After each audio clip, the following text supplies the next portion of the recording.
Hey Drew, you killed this shit.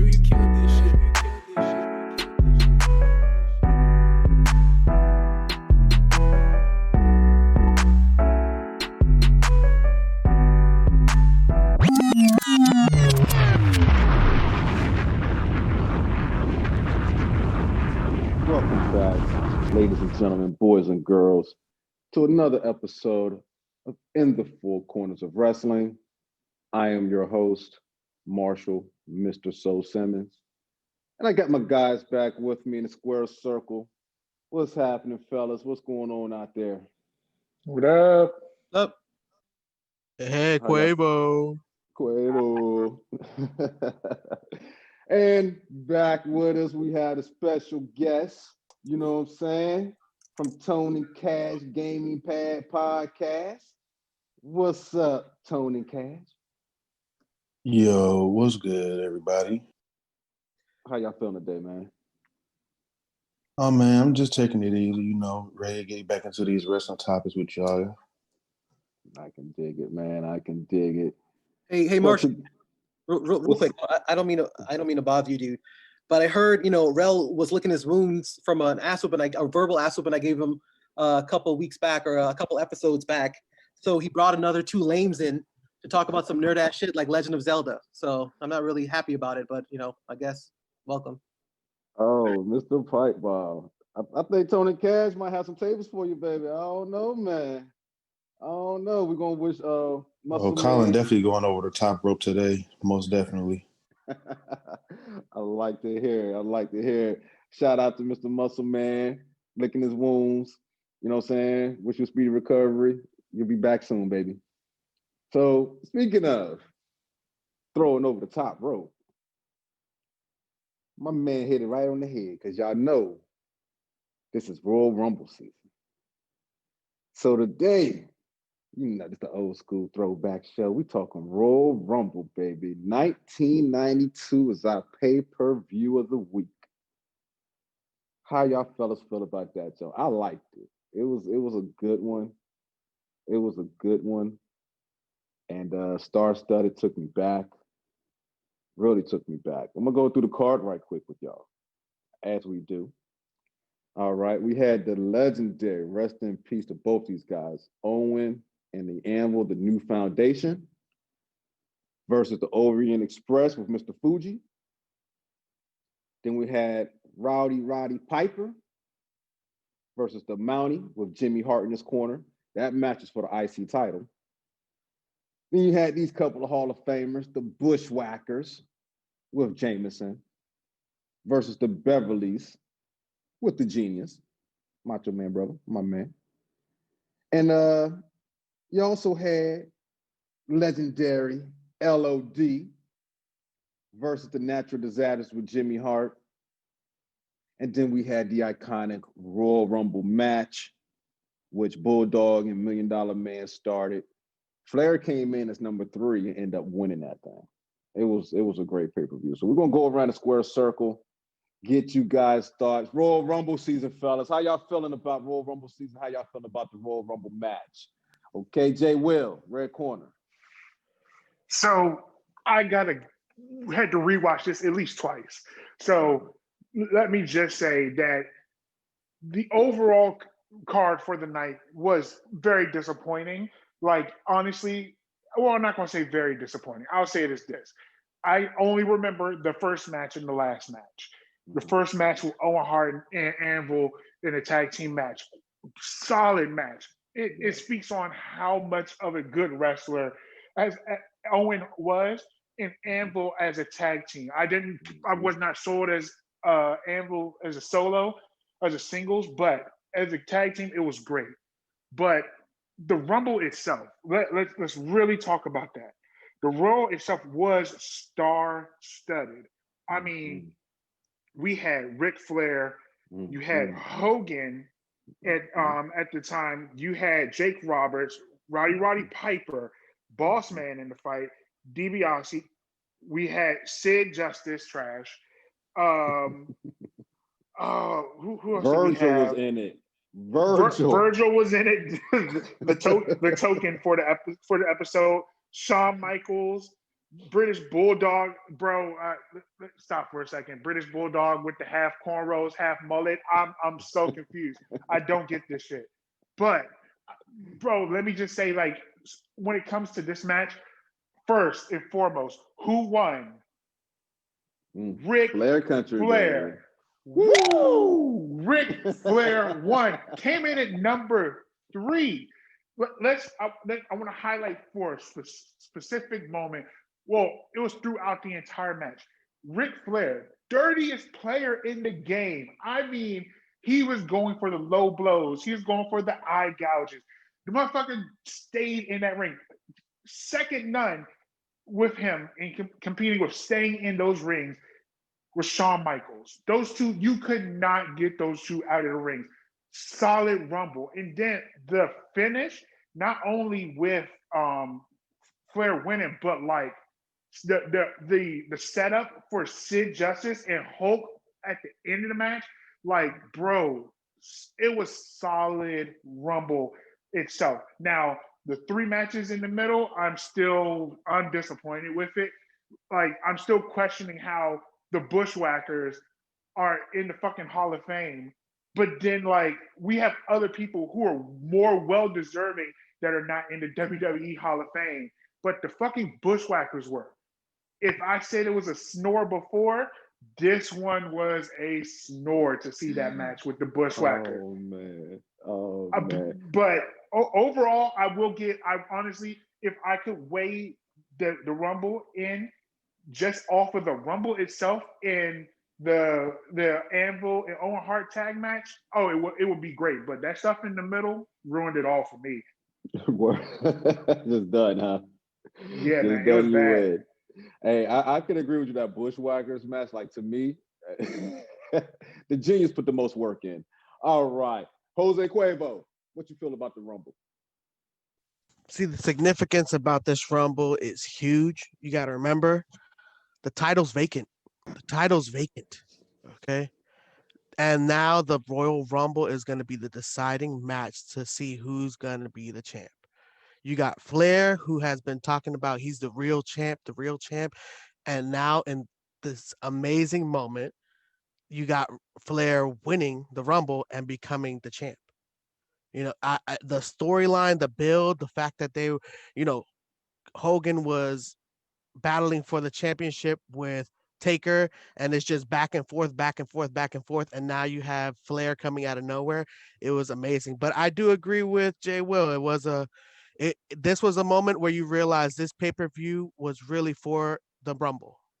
It was designed strictly for the Rumble. We, as fans, got lucky. We got to see the new foundation against Orient Express, and you saw them put in work, man. And that's what I'm telling you, man.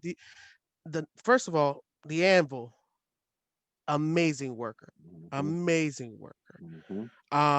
then you see him going against Kato and Tanaka, and they're still keeping the pace. And this is the first match, and you're thinking, wow, this should be a title match, But then also you go further down along that pay-per-view, and you see where managers make a huge difference.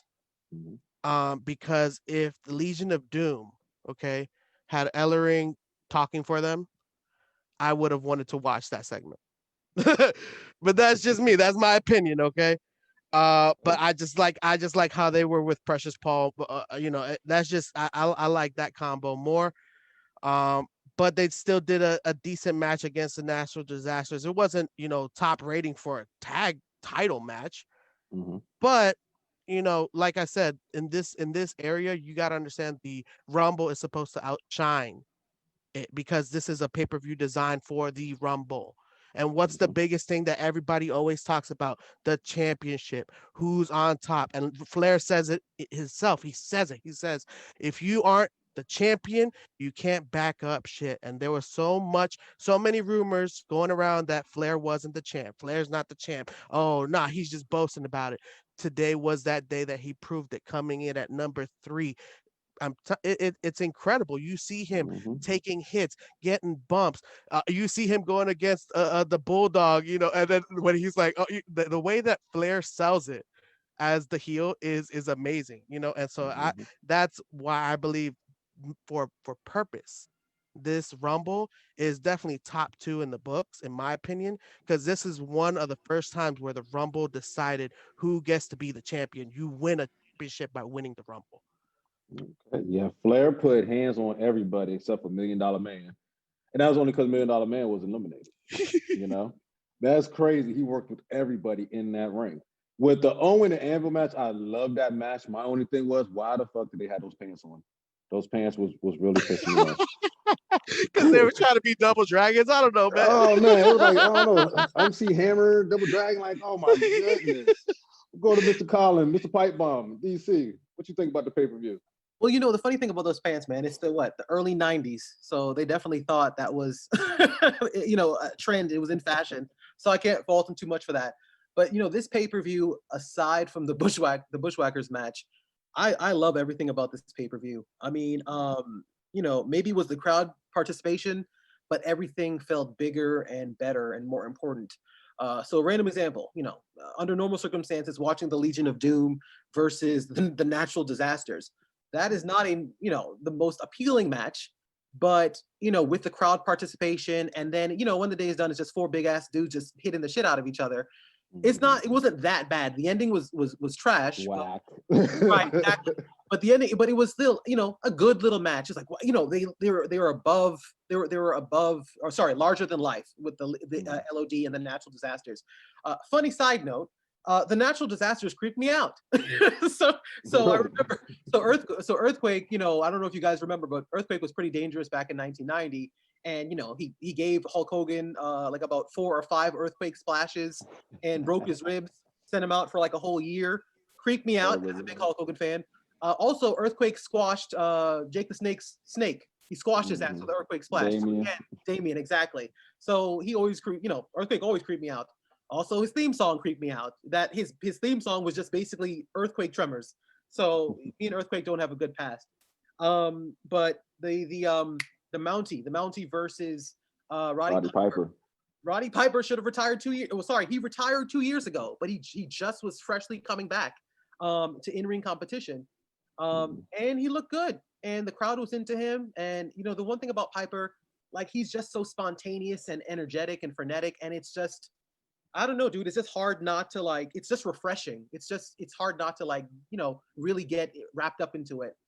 So I love Roddy Piper. And then, you know, obviously the Bushwhackers match is garbage. So we're going to skip past that. But then you get into the Royal Rumble match. And basically that whole thing was stars and storylines. So, you know, and the storyline, right? We just said something about Roddy Piper. Just to be the first man to win the Intercontinental title and to win the world title in the same night. That was a storyline. Ric Flair being a marked man, kind of what Quavo said, even though Quavo is always wrong. I have to agree with him here. Ric Flair was a marked man, and he was out to prove that he was the real world champion. You know, after all the time, your boy wasn't trying to sell to him. Not to mean to cut you off. Your boy wasn't trying to sell to him. Roddy Piper. Yes. Piper was doing that quite a bit. It's ridiculous, but it's fascinating. You know, Flair was a marked man in that match because he had history with a lot of dudes from the NWA. So he had beef with Piper. I believe they feuded over the NWA Atlantic title back in the late 70s. Obviously he had problems with Hulk. Obviously he had problems with Macho. He had problems with the Texas Tornado, Kerry Von Erich. Kerry Von Erich won the NWA world title at his brother's tribute show. It was a tribute show for Kerry Von Erich's brother. So that was a huge thing. I think it was 8 or 9 years later after that match happened, or that moment happened, here they come again, meeting again in the Royal Rumble. And again, Greg Valentine. So Ric Flair had a lot of history with a lot of dudes in there. And just a quick side note, you know, shout out to the Texas Tornado, Kerry Von Erich. That guy, he was so special. And I'm pretty sure we're never going to talk about Texas Tornado ever again. But Kerry Von Erich was so fucking special. I don't think you guys would ever imagine how special the Texas Tornado was.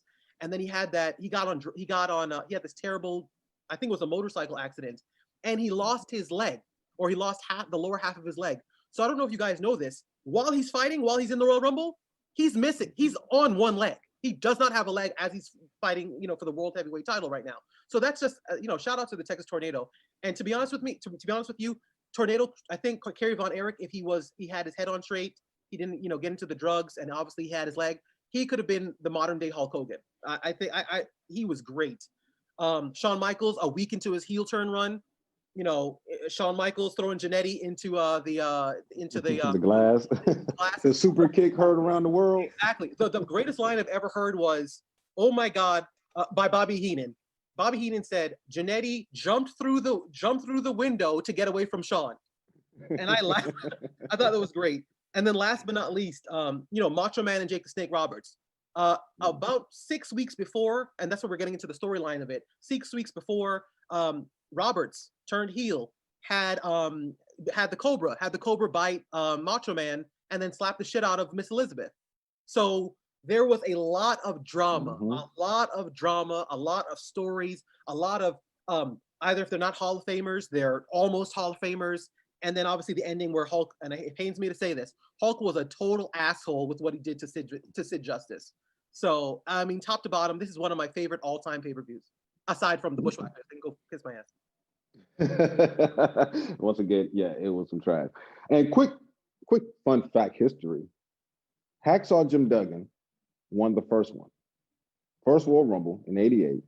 And the very first 30-man Royal Rumble was 89. And Big John Studd won that one. But we're going to our special guest right now, Tony Cash. Get your thoughts on the 1992 Royal Rumble.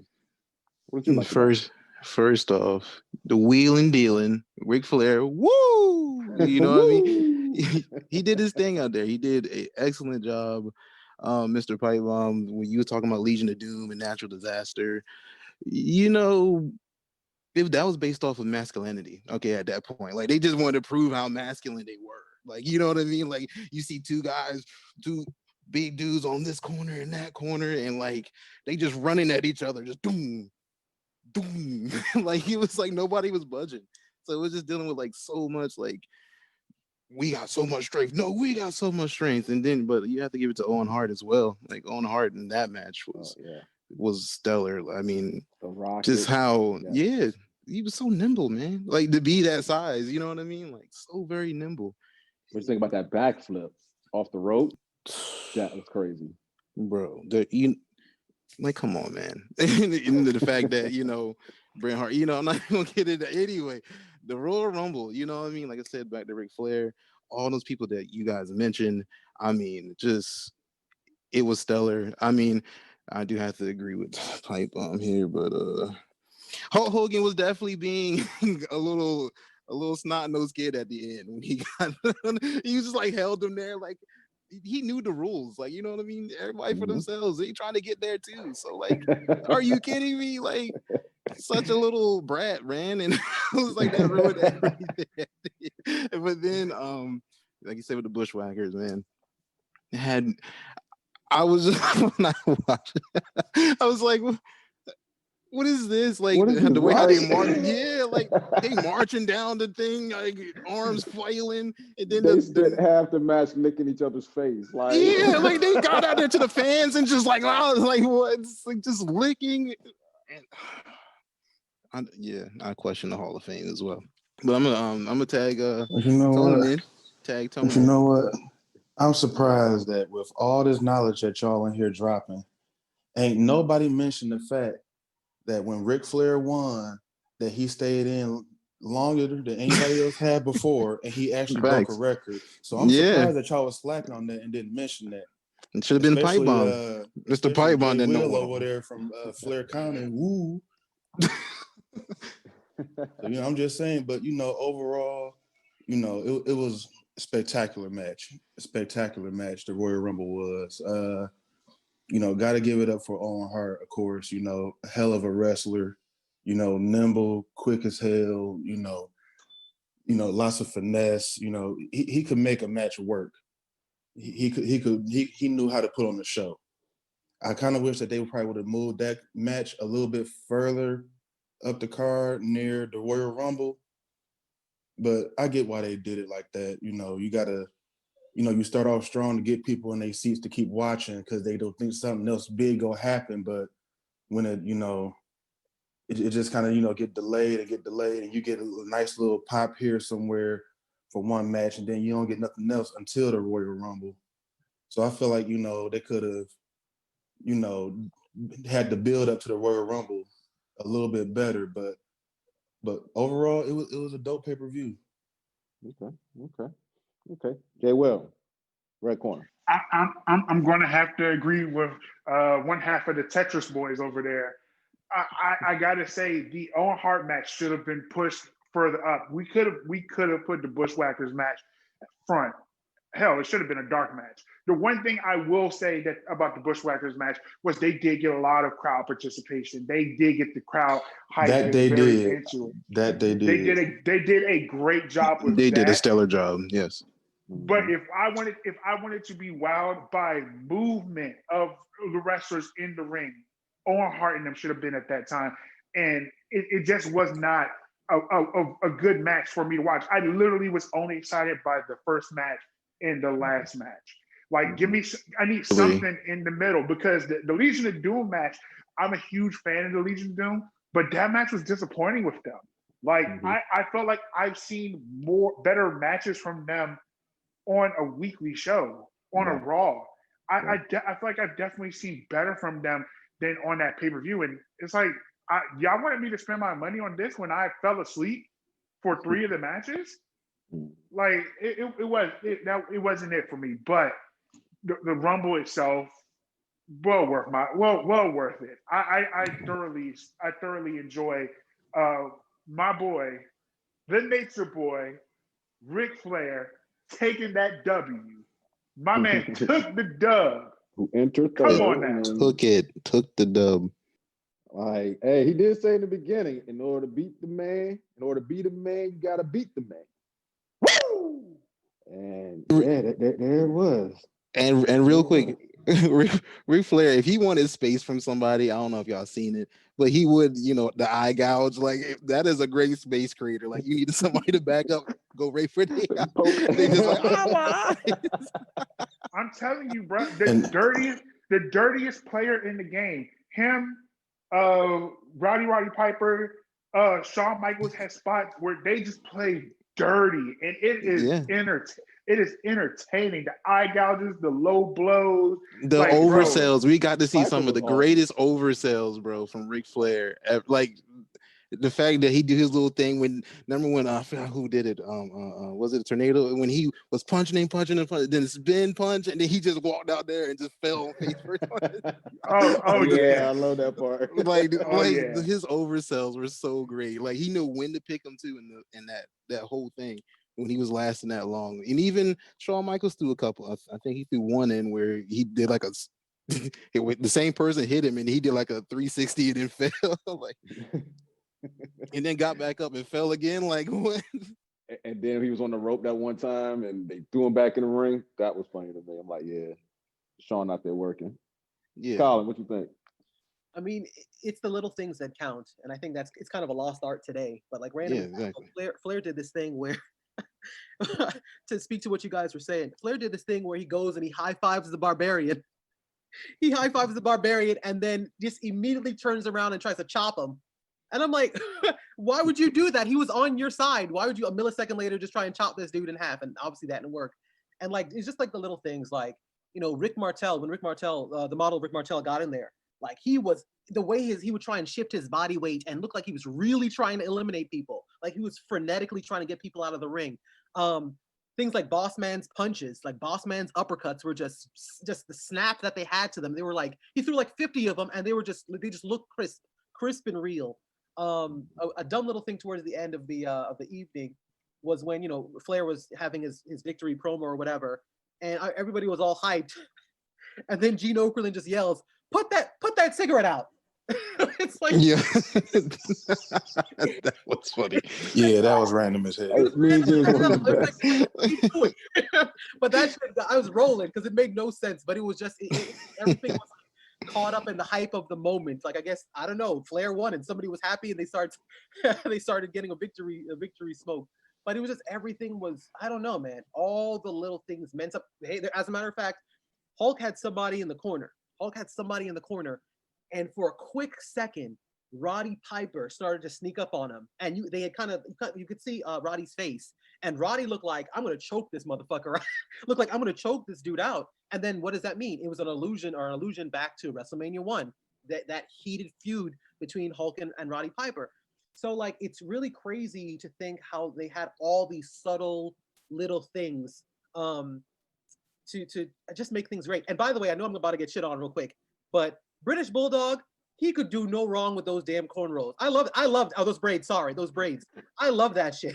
I loved it. And he looked like a star to me. He looked like a absolute star. Roman Candle. Roman Candle. He eliminated $1 Million Man, and then he was, pumping up the crowd, and everybody was like cheering. I was like, you know what?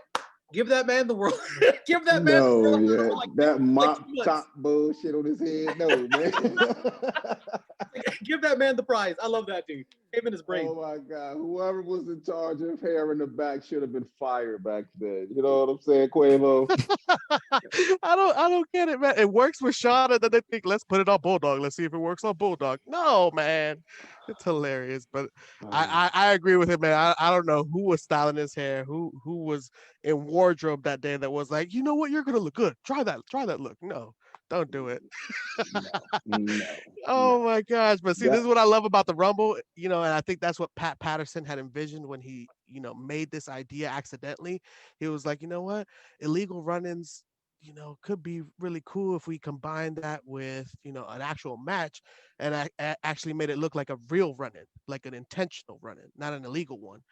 And coming back to that, you're like, wow, the Rumble has a long history. And actually, Marshall, the first experimental Royal Rumble was actually in 1987 in St. Louis, and the winner was the One Man Gang, and he eliminated the Junkyard Dog. So it's crazy because just in experimental matches, you can see how cool it can really push and elevate the wrestler.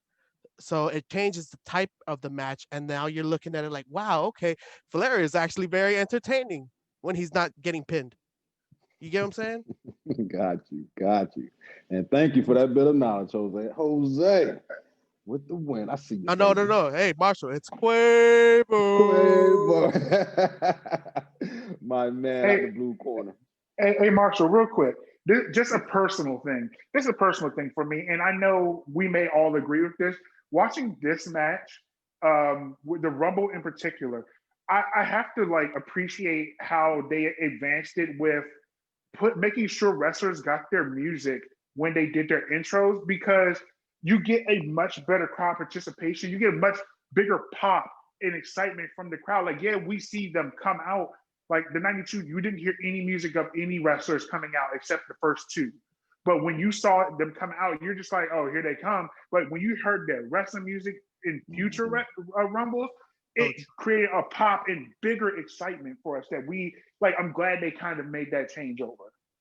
Hey, I can agree with that. That's like hearing, like you said, jump forward a little bit. You hear that glass break. Hey, you're going crazy. Just that pop, man.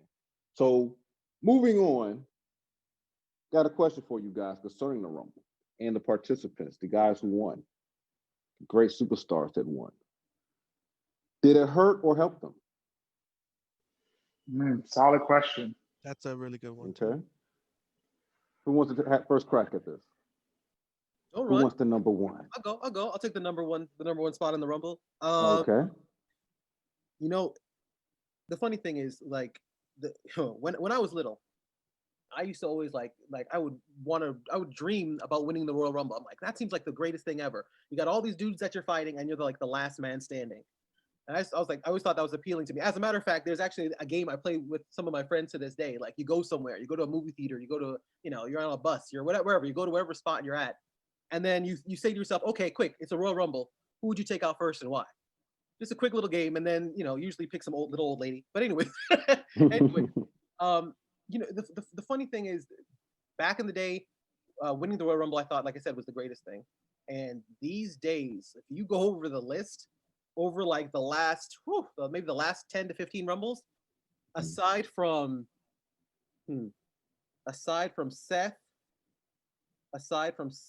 Drew McIntyre, and I guess kind of sort of Becky Lynch, it hasn't helped anybody.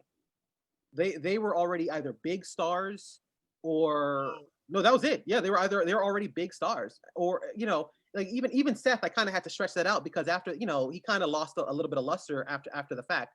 But even you could say Seth a little bit. But for the most part, if you look at the last 10 to 15 years, look who they gave it to: Randy, Batista, John Cena, The Undertaker. Like it was Roman. Like it was just a bunch of dudes who really didn't need it, but they ended up getting it.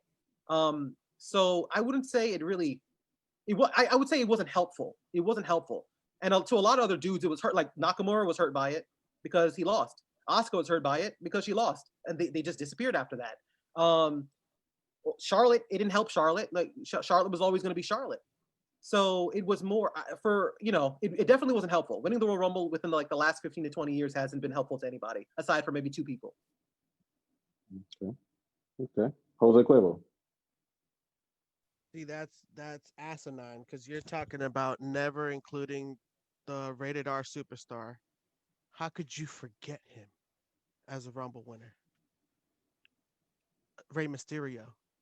Like the thing is, it's crazy because the Rumble is like the equalizer. So yeah, it's not meant to help or hurt you. It's to put everybody on the level field. You lose by going over the top rope. And honestly, anyone can get whipped over those ropes. We've even seen them take super heavy weights. You know what I mean? It might have taken 4 or 5 dudes, but they did it. So to see that the Rumble can actually help a wrestler's career because now they're put in the spotlight because why? They're Rumble winners. They have a whole year of just built up hype that they can work with. It's literally a pipe bomb or an explosion bottled up. And it really depends on how you use it. Depending on how you use it, you're going to see it help the wrestler. And of course, it's going to hurt him. If you misuse a Rumble opportunity and you mess it up, that's it for you. You know what I'm saying? So I think it actually helps a lot more wrestlers because even if they do win and don't get anything out of the championship, they still got a spotlight. Okay. Red corner, Jay Will. So as I look through the list of wrestlers who have won, you can see, Colin, there's some truth to what he's saying. There are stars who were already pretty big who have won. You had Hulk in 90 and 91. Big John Studd was in 89. But then you had Bret Hart and Lex Luger, how I'm still wondering, Lex Luger, he fucking trash. But then you had Shawn in 95 and 96. Shawn, Mr. WrestleMania. Stone Cold in 97, 98. Now, we kind of dropped off a little with Vince winning in 99, but Rock, Stone Cold, Triple H, Brock, and then Chris Benoit. Let's be for real. We talked about it before in the underutilized. Chris Benoit was drastically underutilized in WCW. And then he wins the Royal Rumble in 04, and he comes in at number 1. To say that it hurts them, I 100% disagree. Like, granted, the build up for a character to win the Royal Rumble is what is going to push them. Of course, they're looking at how well they're doing on the weekly shows to say, you know what, we're going to have this person win. Like that just goes to show, like, some characters are built up, and then that is their moment that helps them take them to another level. I don't see it ever really hurting them. I just think of it as a point where they may stay at the height that they're at or get pushed over a little bit more. So I disagree with Colin on that. And I'm just saying, like, it won't hurt them ever to win the Royal Rumble. Okay. We're going to go to our special guest over in the silver corner, Tony Cash. What do you guys think? Personally, I think it helps. I mean, not everybody that goes there, obviously is going to be one, but like people like Kofi Kingston or like that, were able to make names for themselves that way. You know what I mean? Like, he's known for doing something miraculous. He didn't win one, but he did something miraculous, and now people are expecting to see that. So it's like, probably in his mind, he was like, oh snap, if I can jump on this and then climb up, shimmy my way back up into the ring, people gonna go crazy, and which they did. So it definitely helped a lot of people, like yo said, Chris Benoit. It helps. It doesn't hurt at all. I think it really does help. Okay, just using that quick little 5-10 minutes just to do your thing. Yeah, it don't take much to, if you definitely a fan favorite, or you can find ways to, spice it up a little bit. I got a good little point to bring up with that as well. It could go either way, actually. It could either help or hurt you, whether if you win the Royal Rumble or you just participated in it. But if you was in there for 2 minutes or you was in there for a whole 30, 45 minutes, whatever it may be. Perfect example of that. Think about how Paul London's career went after he did that major sale to Snitsky. When Snitsky hit him with that clothesline on the apron, it was too good of a sale. And it actually drew attention away from what they were trying to put that spotlight on. So in a way, yeah, him participating in the Royal Rumble got him some shine because how he sold that clothesline. But at the same time, it hurt him in the long run. So it really depends on, it depends on who in that Rumble, where everybody positioned that in the company at that point in time. If they tell you to go out there and do this, just go ahead and do it. Everybody that, go out there trying to, call an audible and try to do their own thing like they in a singles match, it ain't gonna work out like that all the time. So, sometimes, you got the guys in the back in gorilla position in your ear for a reason. Because they've been doing this for a longer time. They know what type of things to look for, what they can use for a setup, stuff like that. And if you ruin that storyline in any type of way that could cost them millions, best believe they'll cut your contract with the quickness. And we have seen it done. And that's why he's my tag team partner. There they go, Tony Cash, baby. Okay. Colin, Black Corner, what you got, Mr. PipeBomb?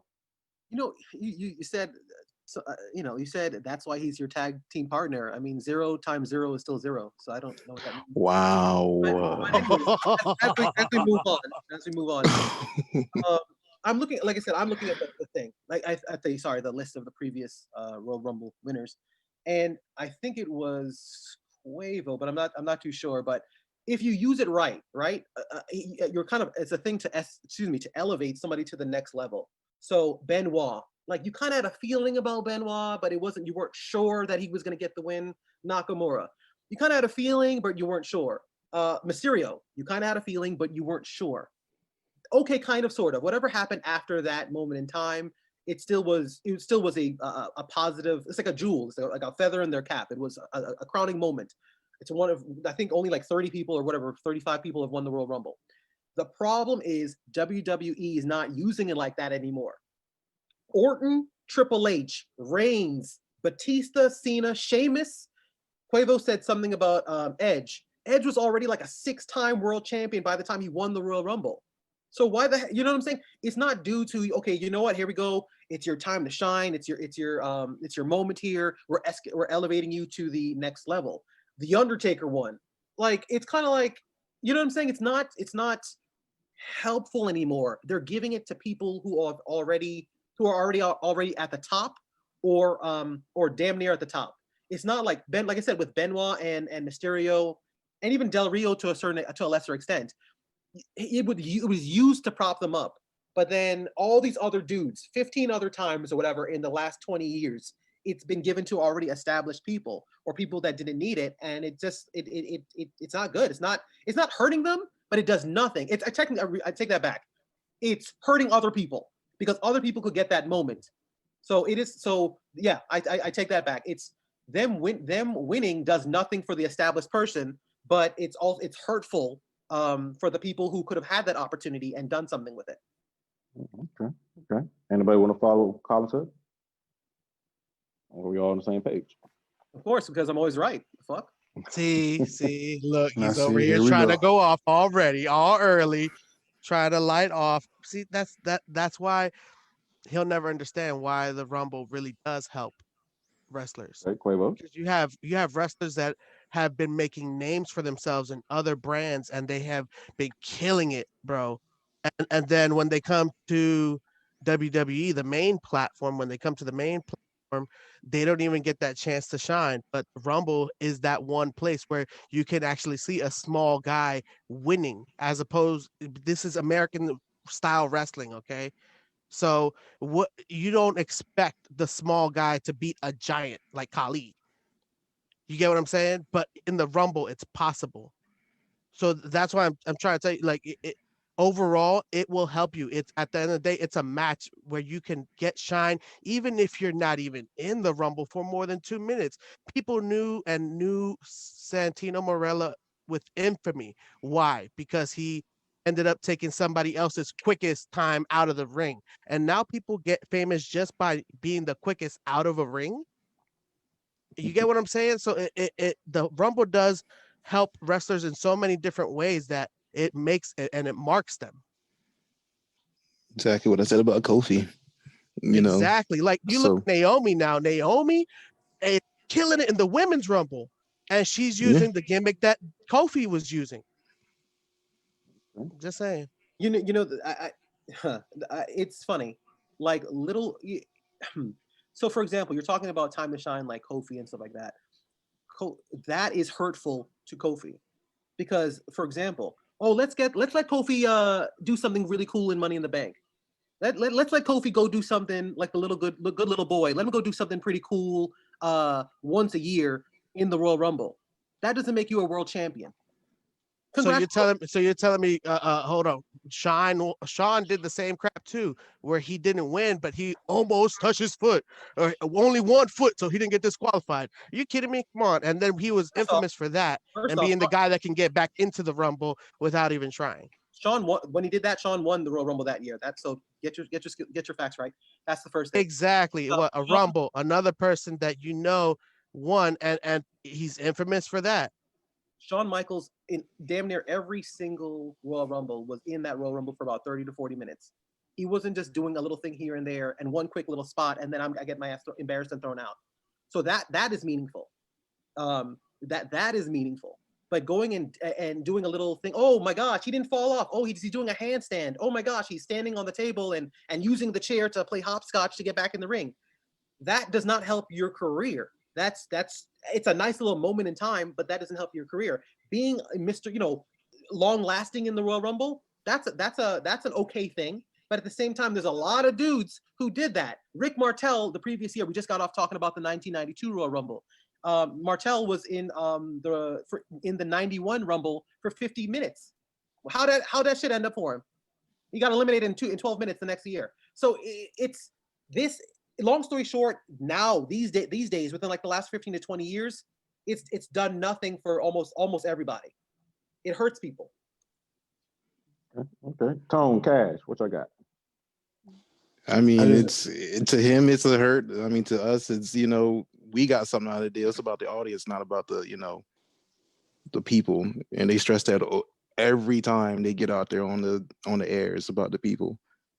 So I mean, you may be correct, but I mean, to Kofi, he uses it as a sign of beacon, and everybody that's been doing them as of late, there's even women, like he said, Naomi, but there's more that has done these horrific stunts. Nothing wrong with that, man. And people like you that don't, quite understand that it's a gym for us, you'll never get it. Quick question: when was the last time you saw Naomi? That's what I thought. For a while. I'm just saying, it's nice for us, our little, hey, congratulations for that cool little moment, and then it does nothing, because that's the question. Does it help your career or does it hurt your career? The audience, they're not getting paid for it. No, they're not. Right, but for your career, it's like, you're in this moment in time, you're all right, but it's not a long-lasting thing. We're looking at, like I said, just going up and down the thing. Triple H didn't have to win that match. Randy Orton didn't have to win that match. Batista didn't have to win. Cena, Shane, like, dude, Edge. It's just not. And then the sad thing is that, I mean, and we won't get into that. The payoff, because WrestleMania, it has kind of looked kind of sketchy too with a lot of these Royal Rumble winners. The matches don't turn out to be that great. Randy Orton won. He ended up fighting Bray Wyatt. How'd that match turn out? You know what I'm saying? So it's sacrificing potential future stars, or maybe other interesting matches. Triple H won. He ended up becoming champion. he fought Roman Reigns in the main event of WrestleMania. How'd that shit work out? Niggas were walking out about 10 minutes into the match. So I don't know, guys. I don't know. I think it go either way. Everybody has a valid point in this. I think. I think we've seen some be hurt by it, and I think we've seen some be helped by it. It's 50-50 down the line. There you go. I guess, like they said, what the crowd is feeling at that time, and that's what we're going to get. Sometimes. Yeah, sometimes. So moving on to the next topic, you guys mentioned him in the ring doing great work. Great work. He is a legend. And there was a statement that was made recently by another gentleman we were just talking about, Ric Flair, who said that this guy was the best worker ever. And the guy I'm referring to is the Heartbreak Kid, HBK, Shawn Michaels. So I'm curious to get you guys' take on it. Do you agree, not agree? How do you feel? Is HBK the best worker ever? And we're going to start with Mr. PipeBomb, Black Corner Collar. Shawn, I think Shawn is the greatest worker of all time. I think. Okay. And worker, we're talking about, selling, work, just everything that we're looking for in that wrestler, right? Exactly. Mm-hmm. I think Shawn transcends time and work style. So obviously he was part of the Rockers in the late 80s or whatever. So he was a great tag team specialist. And then obviously as he was working his way up the card, he was doing that still kind of in the golden era. He was like in the mid card of the golden era. So he was working with guys like Brett and Mr. Perfect and Rick Martel and Tito Santana and stuff like that. He moved on and obviously moved up the card. And eventually he was world champion. And then here's where the genius of Shawn Michaels took off. He would have a great match obviously with Brett, and then he turned right back around and have a great big man little man match with somebody like the Undertaker. Then he turned right back around and get into some like just trash ass, like not trash in a bad way, but like violent physical matches with Mankind. He had Mick Foley basically said in his favorite match of all time is the match he had with Shawn Michaels. I believe it was at the Mind Games pay-per-view in 1996. So and that's just early Shawn. And then obviously Shawn left and came back, and he had classics with Triple H and Orton, and the new ones with Undertaker and all that stuff.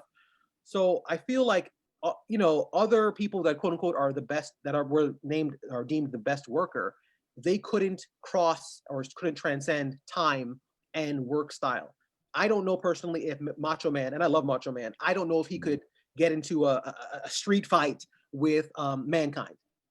I don't really remember how well he did against, he had in big man matches. I know he didn't fight Undertaker all that often. And I guess the big man that he used to fight, he used to fight at his time were very limited. So he'd fight Andre, and Andre, wasn't doing that much in the ring. So, we never know that, unfortunately. But maybe somebody like Kurt could have been something special. But again, just my opinion, Shawn Michaels transcended time. I don't know how Kurt would have worked back in, say, the golden era of where Hulk and all those boys would have been. Because again, Shawn was able to fight Hulk Hogan, but then he'd be able to turn around and fight, a Randy Orton or whatever. He's able to fight a golden era Hulk Hogan, and then he'd be able to come back and in 2003 fight an Olympic gold medalist in Kurt Angle. That's how versatile he was. Okay. Red corner, Jay Will.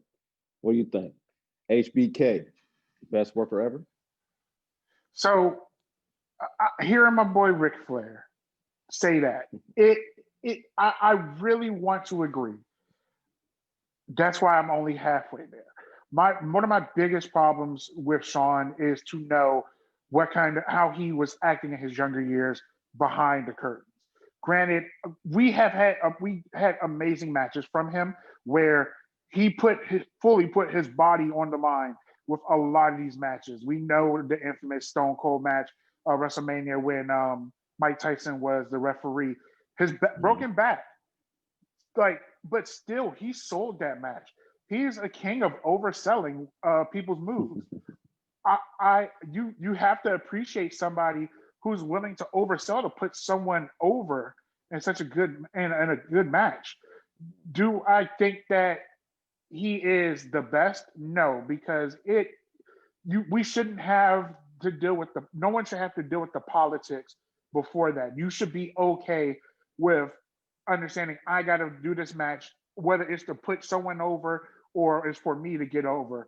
Like you have to be able to allow someone else the opportunity. Granted, he didn't really want to put Stone Cold over, but he did. But he only put Stone Cold over for real because his back injury. Granted, I think that Shawn is one of the best in-ring workers to make an exciting match, but the best overall of anybody, I can't agree with that. Okay. I've seen him oversell a little too much. That match he had with Hogan, he was like overselling to the max, and it was like, what the hell? Like some of that stuff was just uncalled for. That's just my take. Quavo, what you think? HBK, best worker ever? I can't give him the best worker ever. I mean, he's by far an amazing worker. He definitely is. But overall, like the time span of wrestling and HBK being in and out of the ring, for XYZ reason, I mean, whatever the case may be, at the end of the day, like match wise, you haven't even hit the amount of matches to be the one that has done the most matches in history. So I can't really give you best worker on that aspect alone. But to also mention the fact that we're going based off of work rate and performance, overall work rate, you've seen the decline happen. And even when he started working as part of Generation X with Triple H, you saw that there was a decline in work rate and speed. So it's just I still enjoy watching Shawn. Don't get me wrong. I enjoy watching Shawn because he brings a nostalgic feeling back. Because he's the Heartbreak Kid. He's the showstopper. But I can't give him the best worker. No, I can't. Okay. Well, not wrestling. Retired, been retired. I mean, body gave out. I don't think he's the best worker. Good wrestler, not the best worker, in my opinion. Tony Cash, what are your thoughts? I mean, he's a very phenomenal wrestler. Can't nobody doubt that. I'm pretty sure everybody here agrees with that. But Shawn Michaels was that one wrestler that you love to hate. And at the same time, if you saw his name on a card, you knew it was going to be something to expect. That was a match that you could always look forward to. So when that comes to being, being named as one of the best, the best worker in the business, I mean, one of the things in that business is, able to draw a crowd. So, for him for his name to be show up on the card and, you getting, more viewers and more people that want to attend, I mean, that's a good starting point right there. But yeah, at the same time, I would say, he have his moments where it's like, okay, he doing a little too much, or that kind of knocks him down those ranks of being the best worker. Because it have been times where he done got mad at the cameraman because he was in the wrong spot. Now I don't know if that was because he was trying to set something up and he didn't want the cameraman to get hurt, or if it was an ego thing where they can't see me do my move the right way. You in the wrong fucking spot, move. So that also can bring you down as well, because people are like, okay, yeah, he do this, he do A, B, and C. He done been in all these different types of matches that a lot of people his age wouldn't even think about getting in. But at the same time, that locker room presence, that ring presence, all that comes into account. So in some eyes, yeah, he could definitely be the best worker, but you got to look at where they're coming from. Ric Flair is known as one of the best heels ever. Shawn Michaels was a heel. So of course, heel to heel, that might be, yeah, he the best worker ever. But to somebody else who've been a face in the business for so long, they might go, well, he good, but A, B, and C. So, it's a lot of stipulations. it's a lot of things that could happen, you know, whether if it's inside the ring or outside the ring, you know, personal or business, but all that gets taken into account when you get, you know, these labels as best worker, Hall of Fame wrestler, you know, all that stuff gets accounted for. You got to take the good and the bad. This is true. This is true. I can tell you one person who I know doesn't agree. That's Bret Hart. And we're going to leave it there. Now, this next topic, we're going to have fun with this one. Y'all ready for this one, guys? I say, are you ready for this one, guys? Yes, sir. I need I'm y'all. ready. I want to hear y'all voice on this. I'm ready.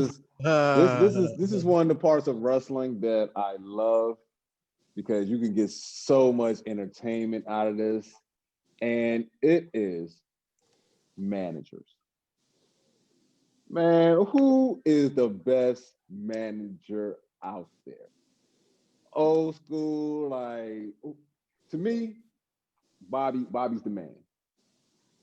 Bobby's the man, and then because I've been in wrestling so long and I've seen so many, I gotta put Paul Heyman second. I'm a Heyman guy. Gotta put Paul E. Dangerously. Gotta put him in there next. Jim Cornette is a legend. Gotta put him up there. I love Jim Cornette coming out with the racket. You know what I mean? And I ain't gonna lie. I'm ending with this one. I got more. All right. Hold on. The prince has made his return back. Who that right there? The building. Muscle Man. It's Muscle Man. Oh. I gotta do my Captain Lou on you. I gotta do my fourth manager, Captain Lou. You all right there, son? I have now entered the building. Sorry, fellas, for being fashionably late. But when you look good, we choose when to come in and when we want to leave. Oh, okay. So as I was told, we were talking about HBK. So before we move on, let me just say that Shawn Michaels is the worker. Is this your guy? Did you just drop down like Sting because we talking about your guy? Yeah, of course. All you gotta do. And what does Shawn Michaels say? Now play my theme music. So once I hear them talk about Shawn, that's when I come in. So okay. So what are your thoughts? You think he the best worker ever then, huh? Shawn Michaels is the best worker of all times. I'm sorry I missed everyone's opinion, but it doesn't matter because Shawn Michaels is the best worker of all time. And then I'll put Kurt Angle as number 2. Bret Hart is number 3. But absolutely Shawn Michaels. The man makes magic with anybody as well as Kurt Angle. And so you're agreeing with Ric Flair. You're agreeing with what Ric Flair said. I'm agreeing with what Ric Flair said. Another guy who doesn't get enough credit. Actually, there's 2 people. God rest their 2 of their souls. Eddie Guerrero, Chris Benoit, and then I'd say Chris Jericho is another one that can work with anybody. But Shawn Michaels is the best worker. And honestly, I'll go 1B, Kurt Angle. Okay, see, that's why you got to stay out the weight room and you get them injuries. You know, you come in late. You know, we only been dealing with the HBK there. So you say HBK is the greatest. Muscle Man, we gonna leave it there. You know Shawn what I Michaels mean? is the greatest worker. We saw all his matches. See, that sounds like a botched sweet chin music right there. It just sounds like a botched kick to me. The Shawn Michaels backflip on the Kane and the Undertaker and say, you know what, fuck The this only shit, I'm done with it. The only botch Shawn Michaels made in his career was the casket. It ended his career and he came back better than ever. So even if I botch something, I always come back better than ever. So don't ever interrupt. Okay? All right, Shawn Michaels Man, is the best worker in WWE history. We've seen all of his matches. We saw what he did with Diesel. You saw the magic he made with Diesel. You saw the magic he made with The Undertaker. You saw the magic he made with Marty Jannetty. You saw the magic he made with Chris Jericho. They call him Mr. WrestleMania for a reason. He steals the show no matter if he's the main event or not. Look how many title reigns he's had. Not many, but still people consider him the best worker and or wrestler in the history of WWE. And that's for a reason. Think of Bret Hart. Think of Stone Cold. You could throw any name out there. He's done it. And the second half of his career might have been better than the first half. So anybody who says anything else, even Psycho Sid, not the best worker, but he made gold with Psycho Sid. Gold. He knew how to tell the storyline in the ring. And that's why Shawn Michaels is the greatest worker. Case closed. Now hit my theme music. Okay, we go. Jose, you got something to say to that? And then we're gonna go into the manager. I'm on the floor, bro. I'm on the floor. He hit me with the Hey. sweet chin. That got me. Oh man. Well, look. Next time, Muscle Man Rell, we're gonna need you to be here, put the weights back. You know what I'm saying? Take the bandage off, and then we're gonna get back to it. All right. So as I was saying before, you know what I'm saying? Best managers. You know what I'm saying? Who's your favorite? Who you got? We're gonna go around. Jay Will, red corner. What you got? Oh yes! No. Best manager? Are you kidding me? First of all, I know somebody's gonna pop off with some bullshit. Paul, the only Paul I'm thinking about is Bearer. Paul Bearer, manager of who? Undertaker. We had Mankind. He managed Kane. I talked about it before. Undertaker had the perfect setup for a whole new character to come in. Then we had Kane come in, and Paul Bearer worked magic with both of them. He literally was the mouthpiece, the perfect mouthpiece for silent characters. He was amazing. Yes, he had the annoying high-pitched voice. Yes, we know that already. But that man knew how to sell a character, sell a gimmick. He was great. Then, not to mention, he just fit the persona so perfectly. He was a real mortician. I don't know about y'all, but I know y'all mind was blown to find out that he was a real mortician. So he genuinely did fit the character mold of Paul Bearer. Y'all can't tell me that that man wasn't the best manager of all time. Okay. Jose Quavo, best manager.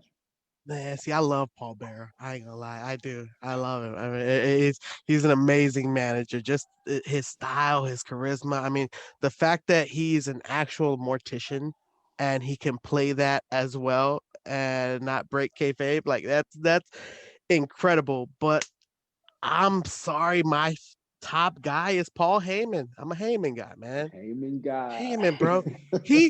All he does is say your name and it already fills you with excitement. You're telling me you don't like hearing Brock Lesnar? Like, come on, bro.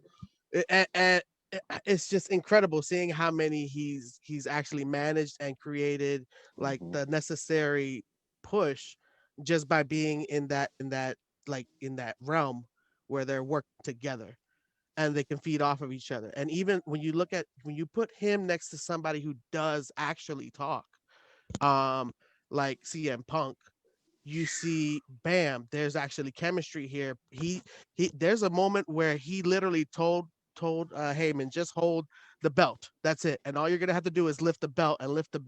And CM Punk talked. Even Heyman just doing that, like it still made it pop. It still made it exciting, and you got engaged, and you were cracking up, and you're like, wow.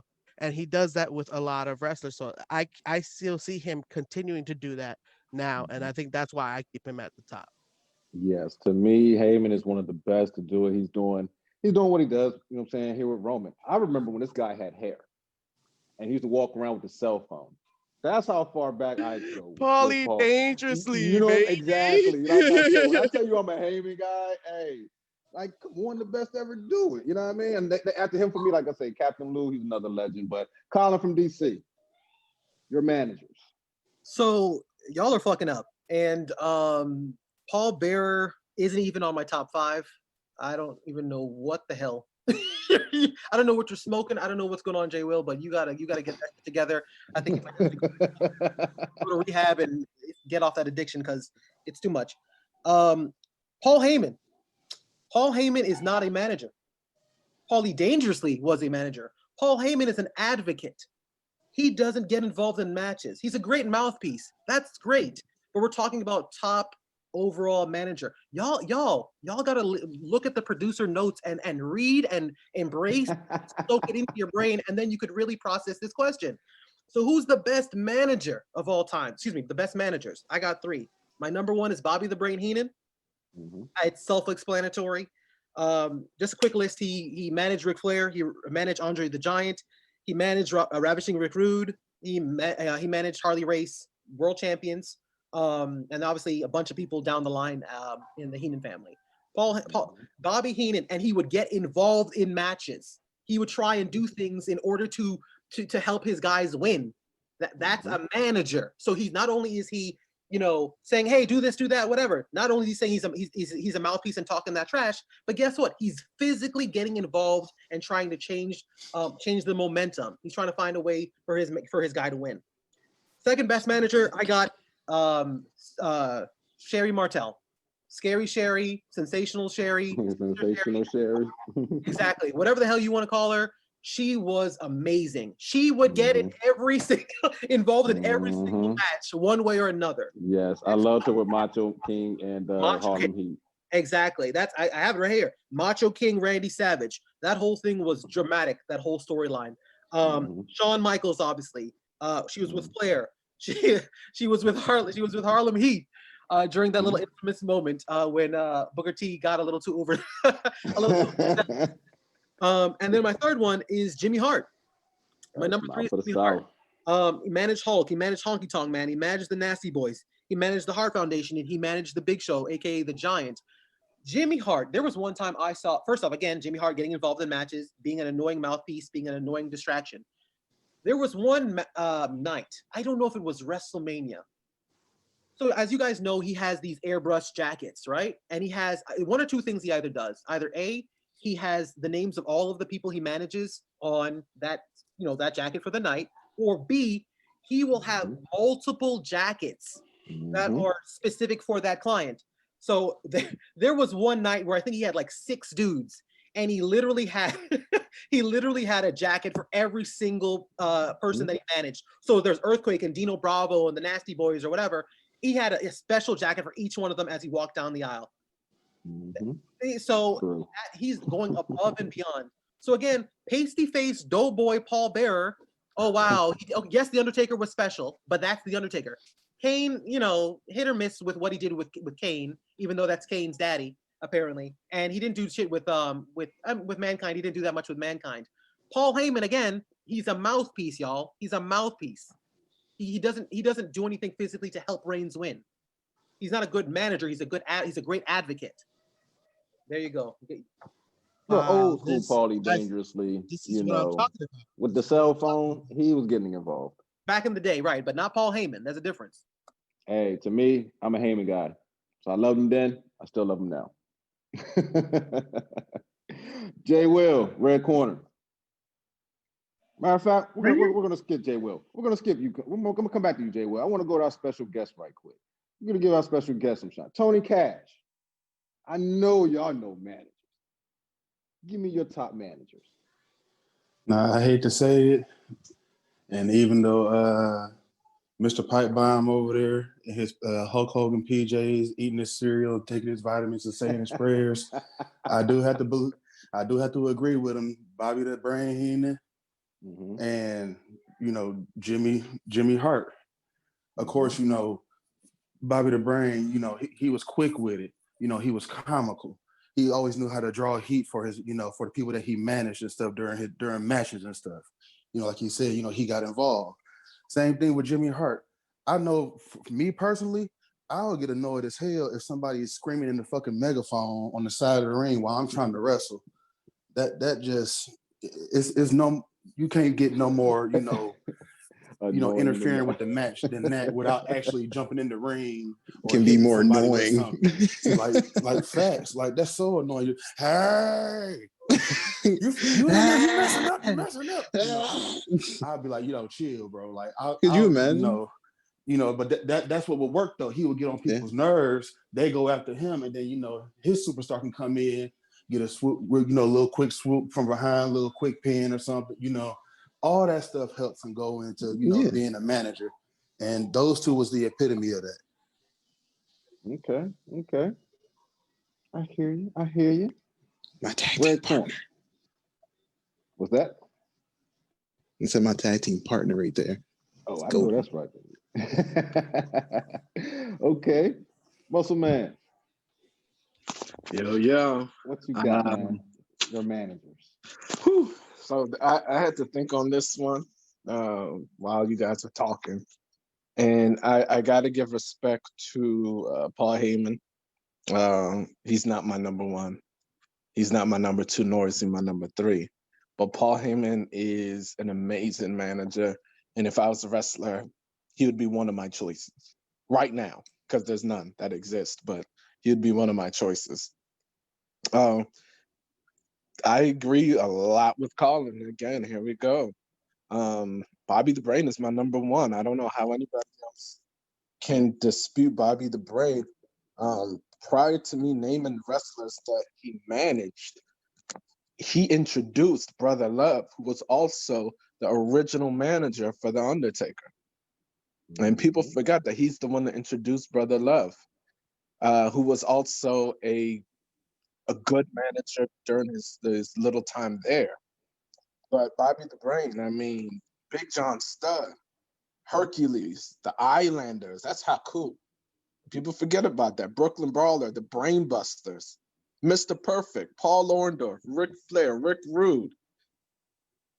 I mean, the names go on. Andre the Giant, as Con said earlier. I mean, there is no disputing Bobby the Brain as the number one. Sensational Sherry. Anytime you had a big face that needed to go heel, you went to Sensational Sherry. Macho Man, Shawn Michaels. Look no further than those two of the biggest stars. So those two are probably my top two. And then I go Jimmy Hart, number three.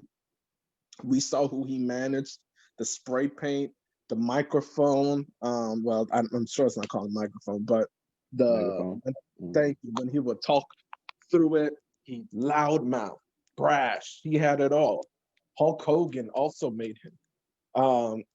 So he also would be my number three. And then I'd probably go Paul Heyman, number four. I'm not going to go down any further than I need to. But I definitely choose, and Paul Bearer would be somewhere down the line, but he didn't do enough for me. He was the Undertaker and Kane. That's all we'll know him for. But when you talk managers, and that means uplifting everybody, Paul Heyman goes before Paul Bearer. But Bobby the Brain, all you need to do is look at who he managed. Also, who did he bring in? And then you'll be like, damn, you know what? We can't really dispute that. And Freddie Blassie also deserves some respect. No one says his name enough, but he needs to be on that list as well. Okay. Colin. Anytime Rell agrees with me, I automatically think I fucked up. It's like, oh, this dude is agreeing with. It's like this dude's agreeing with me. Oh, I must be wrong. But but then I realize, that's you're impossible. definitely wrong. Then you're definitely on to something, Bottle Rocket Baird. Jose, you're definitely wrong. Quavo, who's your favorite wrestler again, Quavo? I mean, who's your favorite manager? I'll tell you my favorite manager. I told you it's Paul Heyman. That's my favorite. Yeah, that's next. I had Jim Cornette and Bobby Heenan. Jim Cornette. Why? Who's the favorite? Who's the favorite? Look, first of all, Jim Cornette has been an icon. The work he did with Yokozuna alone should let you know how good he is as a manager. Okay. Really? Yokozuna is who you picked out of all the people he managed. Really? You sure you want to say that? Huh? Really? Yokozuna? Where you at? Okay. We're going to hey, look, I love Jim Cornette too. Notable mention, Luna Vachon. I liked her. She was scary to me. She was scary as shit to me.